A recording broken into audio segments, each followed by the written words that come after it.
Love பண்ணலாமான்னு கேக்குறீங்கல்ல, என்ன பண்ணலாமான்னு கேக்குறீங்க என்கிட்ட. லவ் பண்ணலான்னு சொல்லும்போது உங்க மனசுல ஒரு படம் ஓடுதுல, வண்டியில சுத்துறதா? ஒரு ஆப்போசிட் செக்ஸோட ஒரு அட்ராக்ஷன் அப்படின்னு மைண்ட்ல வர்றது இயல்பு. லவ் பண்றது ரைட்டா தப்பான்னு கேட்டீங்கன்னா நான் ரைட்னு சொல்லுவேன். But it is at the right time. Love பண்ணலாமா வேண்டாமா அப்படின்ற ஒரு क्वेश्चनல நீங்க என்ன மீன் பண்ணி கேக்குறீங்கன்னு நான் தெரிஞ்சுக்கலாமா? லவ் பண்ணலான்னு சொல்லும்போது உங்க மனசுல ஒரு படம் ஓடுதுல, வண்டியில சுத்துறதா? லவ் பண்ணலாமான்னு கேக்குறீங்கல்ல, என்ன பண்ணலாமான்னு கேக்குறீங்க என்கிட்ட.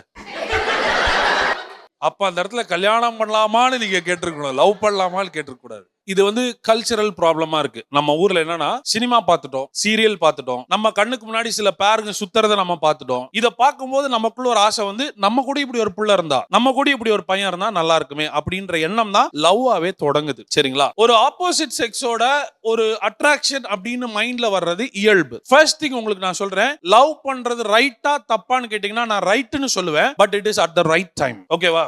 லவ் பண்றது ரைட் எப்பனா கரெக்டான டைம்ல கரெக்டான ஆளை பண்ணிட்டீங்கன்னா ரைட். தப்பான ஆளை தப்பான டைம்ல பண்ணிட்டீங்கன்னா அதுக்கு பேரு லவ் கிடையாது, அதுக்கு பேரு ஹெல்லு.